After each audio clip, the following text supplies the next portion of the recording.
Saya dilahirkan di sebuah desa kecil, namanya Desa Karangmojo, Kecamatan Pelandaan, Kabupaten Jombang, di tepi Sungai Brantas. Kira-kira jauhnya dari kota Jombang itu 15 km. Saya dilahirkan di sana pada tahun 1948 bulan Agustus. Nah, saat itu sedang terjadi clash kedua, istilahnya dulu itu Durstut kedua, sehingga banyak orang mengungsi. Nah, saya dilahirkan di situ pada saat itu, dan kemudian sekolah SR di sana sampai dengan tahun 1956. Saya waktu naik kelas 2 SR. Nah, kebetulan ibu saya juga guru, bapak saya juga guru SR, dimutasikan ke Jombang Kota. Kemudian saya pindah ke Jombang Kota itu pada tahun 1956 kelas 2 SR. Itu di Jombang Kota, di kampung namanya Kauman, di belakang Masjid Jami Jombang Selatan.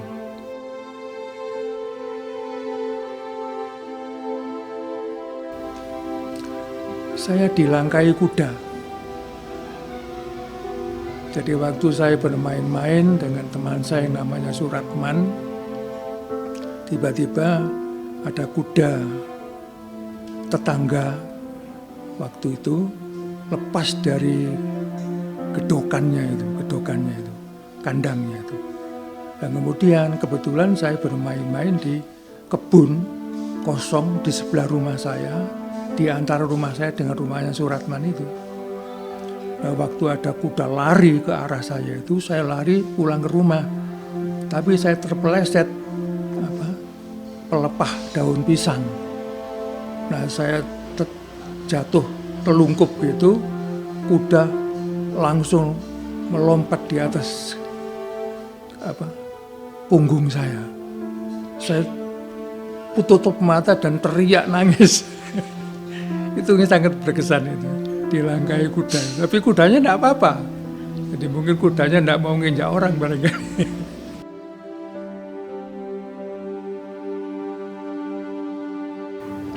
Ya,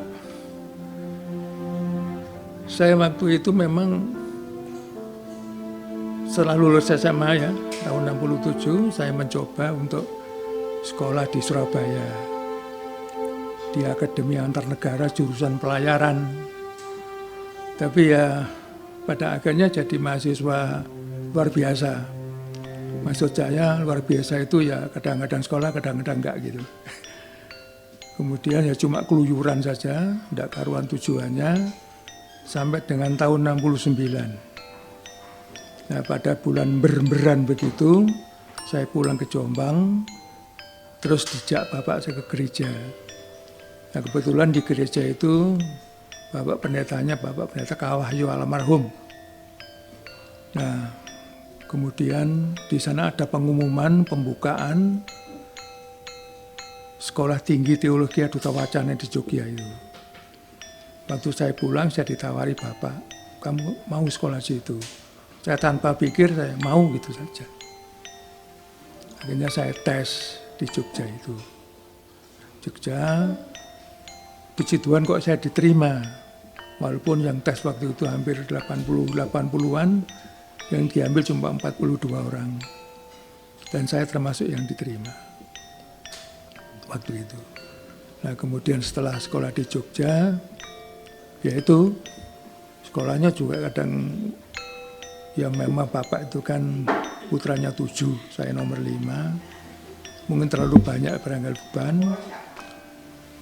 Pada saat saya tingkat sarjana muda, saya di Duta Wacana itu ada memang seleksi siapa yang lulus sarjana muda boleh lanjut dan tidak. Nah, pada saat itu saya boleh lanjut untuk tingkat doktoral namanya. Waktu itu tingkat doktoral 2 tahun harus mengambil spesialisasi 2 tahun itu. Nah, setelah saya masuk di situ di tingkat doktoral itu, kemudian saya mengambil Islamologi waktu itu dan harus diwajibkan belajar bahasa Arab. Nah, kira-kira tahun 75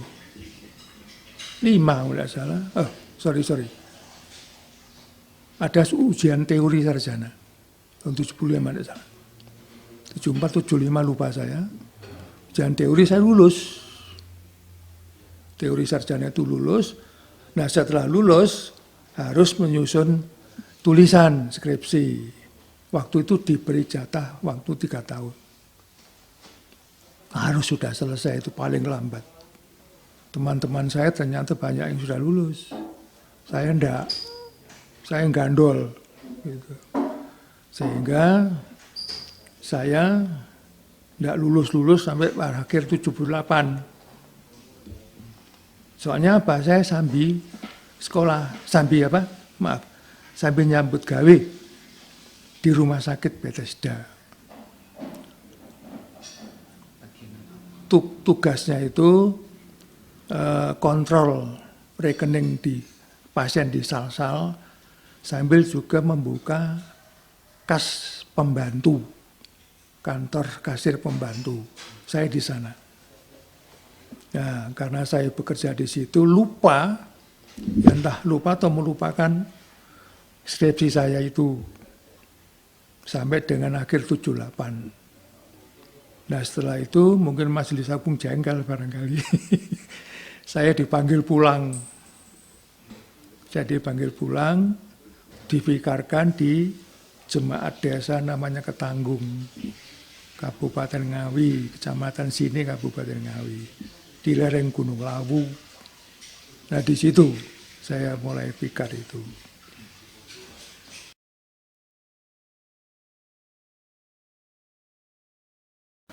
Jadi memang Ketanggung itu memiliki 9 pepantan. Salah satu pepantannya itu di seberang Sungai Sawur. Sungai Sawur itu perbatasan Jawa Timur, Jawa Tengah. Perbatasan antara Kabupaten Ngawi dan Kabupaten Sragen. 9 pepantan. Dan semua harus ditempuh dengan jalan kaki. Harus jalan kaki. Karena apa? Jalannya lereng gunung, tanahnya liat, lempung, merah, licin sekali. Padahal saat itu bulan Oktober, November sampai April itu musim penghujan. Sehingga harus jalan kaki, karena apa? Kalau tidak gitu jatuh mesti. Sepeda akan jatuh. Dan lagi di Ketanggung belum ada inventaris apa-apa, kecuali kaki sendiri. Sehingga saya jalan kaki itu rata-rata seminggu saya berjalan 60 km. Itu. Nah, di sanalah ya kehujanan, kepanasan, dan apalagi kalau kebaktian keluarga kan mesti malam. Sehingga berangkatnya saya mesti jam 4.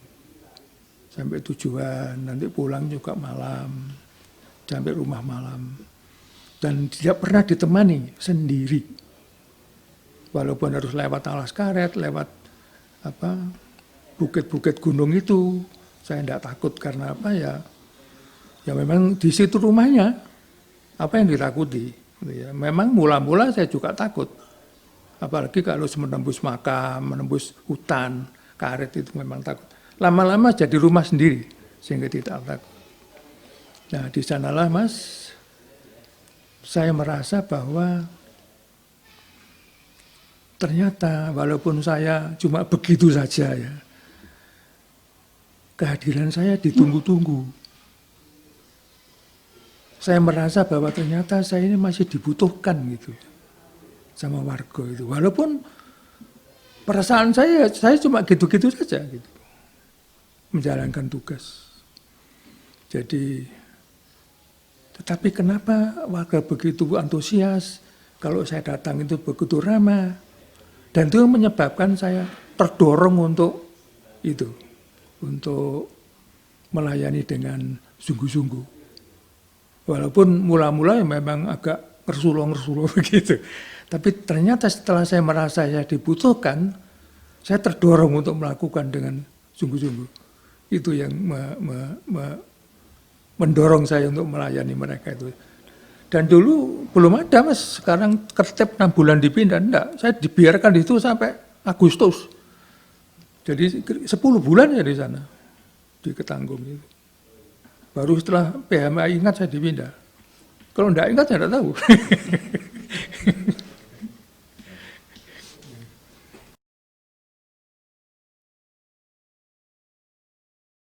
Sebenarnya begini, kalau kendala, kesulitan dan sebagainya itu rata-rata pendeta sama. Kalau yang memang ada yang unik-unik itu ada, tapi biasanya yang lucu-lucu yang unik itu. Tapi kalau kendala, pergumulan itu rata-rata pendeta sama. Baik dari sisi pelayanan pastoral maupun manajerial. Tetapi bagi saya ada satu yang bagi saya sangat terbeban. Jadi kalau saya harus mengangkat palu pimpinan untuk memutuskan keputusan yang terkait erat dengan nasib seseorang. Di situ saya sangat bergumul. Apakah keputusan ini saya buat karena keinginan saya sendiri, atau ini memang kehendak Tuhan? Walaupun banyak yang sama dengan saya keputusannya, saya tetap bergumul. Apakah ini keinginan saya sendiri, apa ini kehendak Tuhan? Saya belum pernah tahu jawabannya. Secara pribadi. Itu yang benar-benar menghantui saya. Kalau yang keputusan program-program itu biasa-biasa saja. Semua orang alami. Tapi kalau sudah menyangkut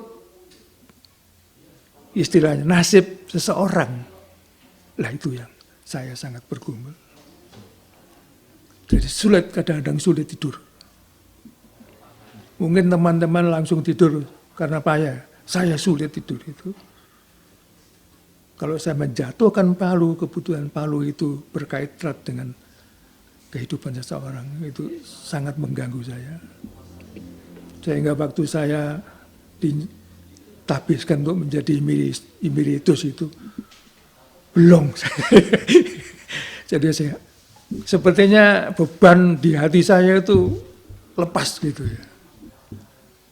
Waktu saya sudah didoakan untuk menjadi emeritus itu, saya pulang ke Kelut itu, saya bilang sama ibunya, anak-anak, aku wego.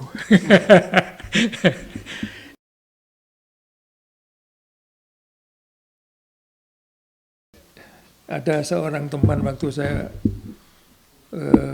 vikar di Ketanggung itu Mas, itu ada teman namanya Mas Narto, rumahnya di Jambian di Kabupaten Sragen. Jadi dia itu saya tahu dia sudah pensiun ini. Jadi waktu itu saya mesti bertiga saya Pak Hardiat Purbo, kemudian Pak Bowo, Pak Narto. Nah Pak Narto ini yang orang Jambian. Yang medil-medil bajing itu. Bajing. Nah, saya tidak sadar bahwa sering saya ditanya oleh Pak Bowo, entah Pak Hardiat, entah Pak Narto itu tentang gereja, tentang keyakinan Kristen. Jadi saya yang jawab seenak saya, sambil toleh-toleh delok bajing itu. Nah, ya gitu itu, selalu begitu. Entah pertanyaannya macam-macam, entah gereja, entah keyakinan. Nah, baru ngerti itu setelah saya pensiun. Setelah saya tinggal di sini. Saya ditelepon oleh seseorang, Pak San, kalau panggil saya Pak San masih ingat saya. Pangapunten kesupen panjenengan sinten. Kulo Narto, konco bedil. Lah, baru tahu saya. Terus dia cerita, Pak, saya sekarang jadi majelis jemaat. Waduh, puji Tuhan aku gitu. Loh, kenapa aku bisa gitu? Ya berkat Pak Iman. Kaget saya. Loh, kapan saya memberi kata saksi Anda? Ya gitu kan. Enggak, Pak. Kata saksinya sambil bedil. Jadi ternyata omong-omongan saya yang sama sekali saya tidak duga itu membawa seseorang kepada aktivitasnya di gereja lagi. Katanya, dulu itu saya Kristen Igla-Igli. Saya tidak tahu Igla-Igli itu apa. Tapi sekarang saya jadi majelis. Gitu. Saya rangkul, saya ajak salaman, saya rangkul, Mas. Karena apa? Saya ikut bangga. Loh, kok saya yang menyebabkan? Kaget saya. Ternyata ceritanya seperti itu. Jadi ternyata waktu saya cerita sambil tolah-tolah golek bajing itu, dicatat sama dia di hatinya itu.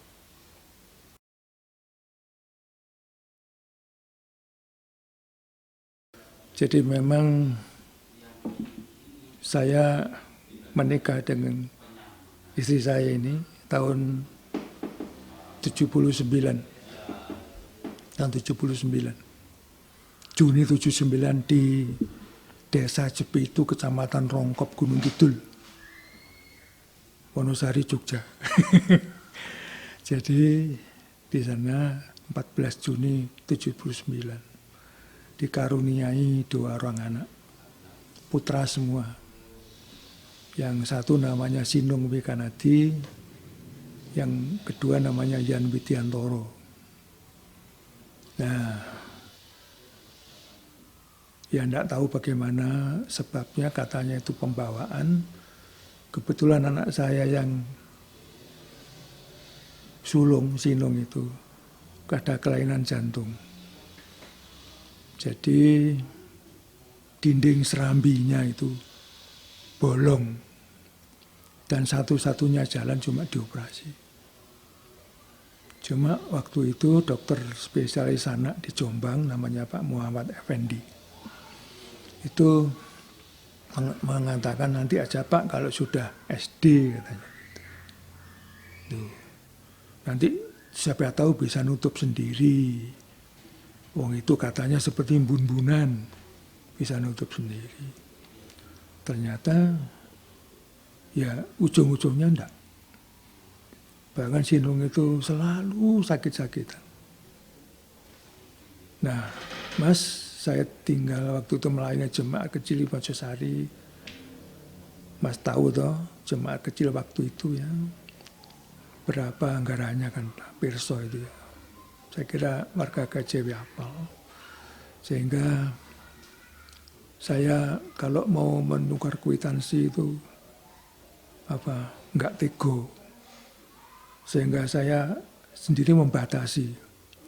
Pokoknya kalau 5.000 ke bawah saya tukar, kalau 5.000 ke atas enggak. Walaupun capaian saya waktu itu jadi kecil lah gitu. Tetapi ya memang saya tetap berserah pada Tuhan, toh nanti Tuhan akan menolong, nggak tahu bagaimana caranya. Walaupun saya juga ketir-ketir selalu was-was ya, dalam namanya manusia selalu was-was. Ojo kuatir itu ya selalu terdengang, tapi belum bisa menyelamatkan hati yang was-was ini.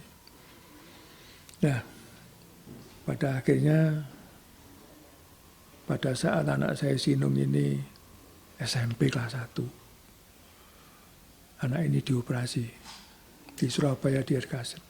Waktu itu saya melayani jemaat di Mojokerto. Nah, setelah dioperasi sembuh, baru tidak pernah sakit.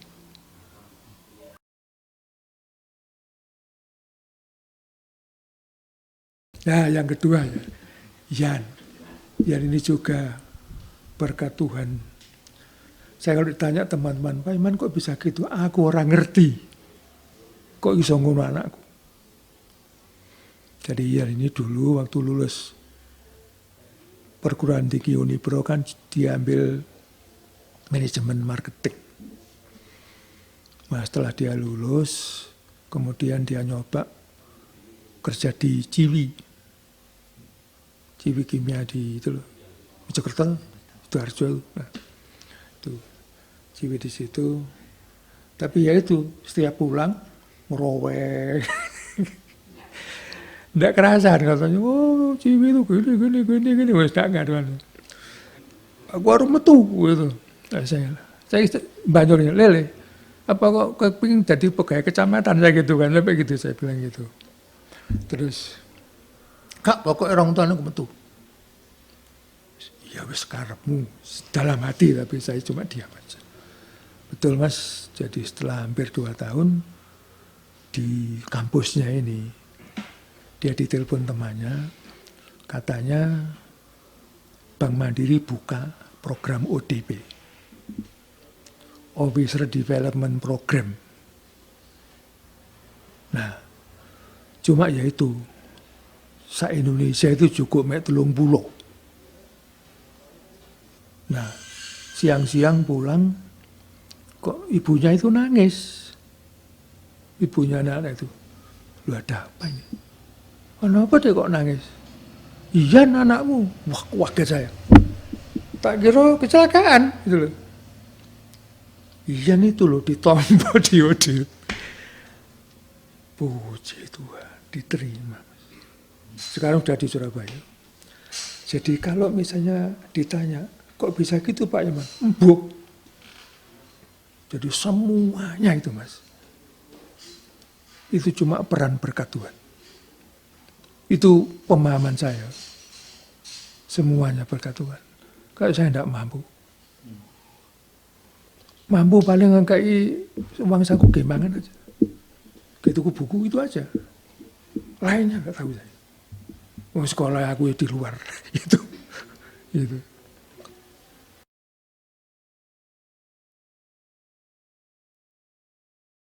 Ya karena seiman. Dulu kan saya mau dijodohkan tapi nggak seiman. Terus takutnya kalau nggak seiman itu nanti gimana gitu. Ya awalnya karena seiman. Waktu itu saya nggak tahu mau jadi pendeta, nggak tahu. Ya itu.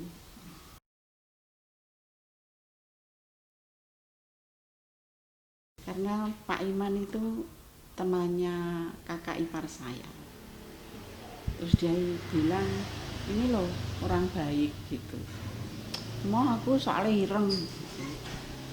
ireng kayak saya, katanya ipar saya. Tapi kan yang penting hatinya gitu. Ya saya dengan berjalannya waktu kok ya memang betul hatinya baik. Terus ya seiman itu, yang penting seiman.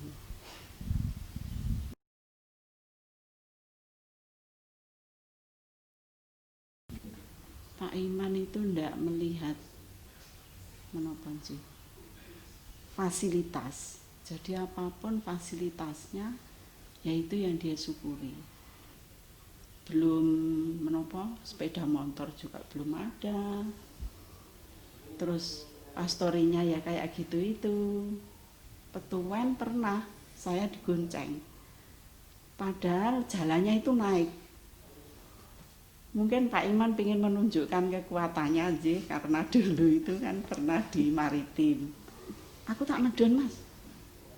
Nggak usah, aku kuat gitu katanya. Terus setelah naik, memang jalannya naik. Terus aku kok capek ya. Kok gunung ini kok kayak tepuk ya gitu. Wes turun. Terus saya juga turun sepeda janggrang. Aku tak senden jenengan Dek, aku koyone pusing gitu. Senden terus plek semaput. Sampai semaput Mas. Jadi saya ya bingung, waduh ini diapake gitu. Terus sama orang-orang kampung itu dibawa ke rumahnya sewu nggih gedek gitu. Terus ditidurkan diambil gedek itu. Dikasih apa. Lama-lama siuman. Terus ya sudah melanjutkan petuan lagi itu. Jadi waktu itu ya belum dahar, belum apa, wong keadaannya kayak gitu. Saya diajak petuan ya mau aja gitu. Ya itu. apapun fasilitasnya dia syukuri dan dia jalani dengan senang hati. Takutnya kalau ada warga yang tidak jujur atau majelis, kan ada ya di gereja, terus Pak Iman disuruh menegur, itu Pak Iman paling takut mungkin karena tidak bisa tidur. Terus setelah dia terlibat di kantor Majelis Agung, dia paling tidak bisa tidur kalau disambati oleh temannya. Mungkin ada sesuatu hal yang buat kesalahan atau apa dari teman itu, Pak Iman dimintai tolong untuk untuk menolong lah, maksudnya gitu. Itu Pak Iman tidak bisa tidur. Pernah 1 minggu nggak bisa tidur ya karena hal-hal seperti itu. Lodeh, sayur lodeh, pepes, botok gitu-gitu suka sekali. Pernah waktu itu dikirim ke Jerman kalau tidak salah. Terus telepon, apa dek nenggone mangane segone ra iso campur. Nah terus piye? Mengko aku nek balik ya dipepeske bandeng gitu. Waduh, padahal anak-anak ndak ada, jadinya saya itu ke pasar nonol-nonol cari daun, cari ini, cari itu. Terus anak saya yang Yan itu datang. Apa Bu? Oh enggak ada bapak kok repot. Ya ini bapak mau kondur ya? Mau buat pepes dulu bapakmu. Ya salah ibu kok tanya mau dimasakkan apa. Aduh Mas, datang itu dahari kayak enggak pernah dahari itu. Sowan. Pak, saya paling enggak suka itu kalau Pak Iman wungu, tempat tidur belum diberesin. Terus menapa menika selimut belum dirapikan, sudah kemana-mana itu saya paling jengkel. Soalnya anak-anak pun juga begitu. Pernah anak saya Yan itu sudah berangkat sekolah, saya rapikan tempat tidurnya. Karena saya panggil, dek, ada apa? Gini, enggak, saya selak telat. Terus berangkat. Saya rapikan, semua saya rapikan. Saya lihat, jam 1, anaknya mau datang. Tak obrak-abrik lagi. Bantal guling saya lempar ke bawah semua. Terus dia datang. Loh Bu, kok gini? Lak kotor. Kalau nggak mau begini, kamu kalau mau berangkat sekolah rapikan dulu. Ibu kan nggak suka. Ya udah besoknya rapi. Ya saya paling nggak suka kalau Pak Iman begitu itu. Gitaran. Memang dia pinter musik. Makanya anak-anak itu pinter musik ya karena dari bapaknya mungkin. Dulu pemain band juga di Bethesda. Jadi ya musik. Hari-harinya mesti hari-harinya selalu gitaran itu mesti. Apalagi kalau cucu-cucu datang gitu mesti. Kong, gitar kong gitu. Cucu-cucu yang nyanyi gitu. Setiamu Tuhan tiada bertara di walau sukari saat gelap kasihmu aku tak terlupa oleh pelindung abadi tetap setiamu Tuhanku mengharu hatiku setiap pagi bertambah jelas yang ku perlu kau tetap kau berikan sehingga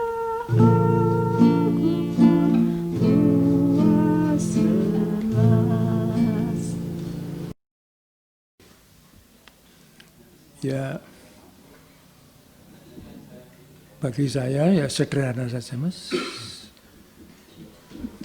Ya, yang di tema-tema itu ya, tema-tema Majelis Agung itu bisa betul-betul terwujud, menjadi berkat bagi sesama dan sebagainya, sehingga kehadiran gereja itu istilahnya ada manfaatnya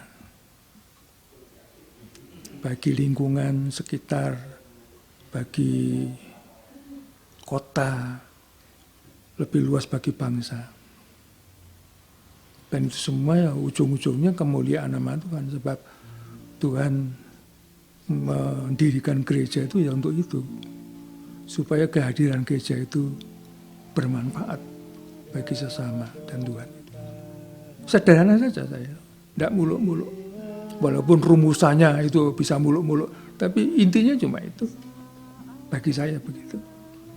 Apakah kehadiran kita, keluarga-keluarga Kristiani itu bermanfaat? Tidak di situ. Atau malah jadi benalu misalnya, bagi menjadi sandungan gitu. Cuma sederhana saja. Dan itu tidak sulit kok sebenarnya kalau mau. Tidak sulit. Melakukan pekerjaan-pekerjaan sederhana tapi didorong oleh semangat cinta yang besar.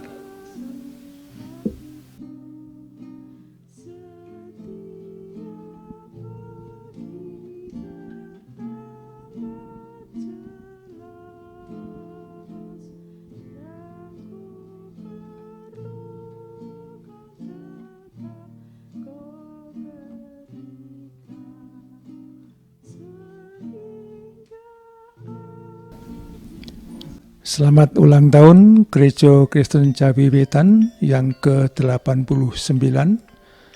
Harapan kami semoga Gereja Kristen Jawi Wetan semakin manunggil dan semakin berarti bagi Tuhan, sesama, dan negara. Amin. Salam Patunggilan. Jemaat Gereja Kristen Jawi Wetan di seluruh Jawa Timur dan dimanapun berada, saya mengucapkan selamat ulang tahun kepada panjenengan semua, warga Gereja Kristen Jawi Wetan, yang pada tanggal 11 Desember tahun 2020 ini merayakan ulang tahun yang ke-89. Itu berarti pada tanggal 11 Desember tahun 1931 gereja ini lahir. Saya tidak hadir waktu peresmian gereja ini karena saya belum lahir. Tetapi saya berbahagia karena saya merasa menjadi penerus daripada pendahulu-pendahulu yang mendirikan gereja ini. Dan saya juga mengucapkan selamat kepada seluruh warga Gereja Kristen Jawi Wetan karena Bapak, Ibu, dan saudara-saudara juga menjadi penerus dari cita-cita pendahulu kita dan terutama cita-cita Tuhan yang menciptakan gereja ini. Selamat berbahagia, Tuhan memberkati. Terima kasih. Belajar dari sejarah Gereja Kristen Jawi Wetan, kita tahu banyak tantangan, masalah telah dihadapinya. Dan uniknya, masalah-masalah itu dihadapi dengan cara yang unik di Gereja Kristen Jawi Wetan ini. Dengan caranya sendiri, dengan versinya sendiri, tapi yang jelas semua itu bisa diselesaikan dengan sebaik-baiknya.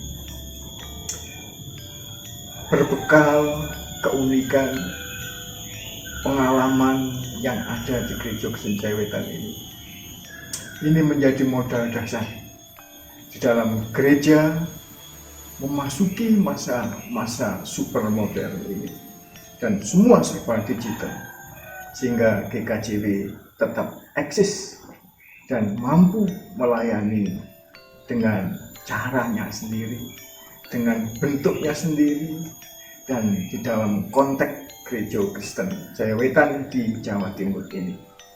Bravo GKJW, selamat ulang tahun ke-89.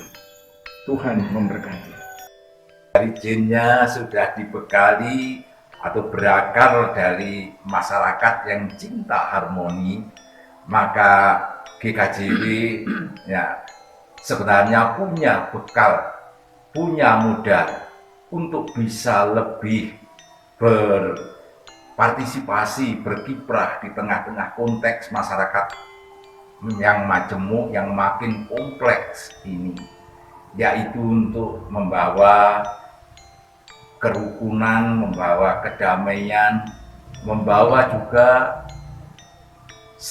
rasa saling menghormati antara satu dengan yang lain, terutama juga saling merangkul antara kelompok yang satu dengan kelompok yang lain, khususnya dengan kelompok-kelompok umat beragama lain.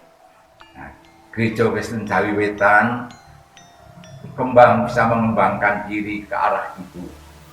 Nah, itulah harapan kami, sebab dalam konteks masyarakat yang majemuk, yang makin kompleks ini, memang yang sangat dibutuhkan adalah kekuatan pendamaian, kekuatan yang menyatukan, kekuatan yang mengalirkan berkat. Terima kasih. Semoga Tuhan sendiri yang terus memimpin, terus menuntun dan mengalirkan hikmat-Nya, cinta kasih-Nya, bahkan juga kuasanya kepada Gereja Kristen Jayawetan dengan segenap warganya, sehingga makin bisa untuk memenuhi panggilannya dalam konteks masyarakat Indonesia yang majemuk, khususnya di Jawa Timur ini. Tuhan memberkati.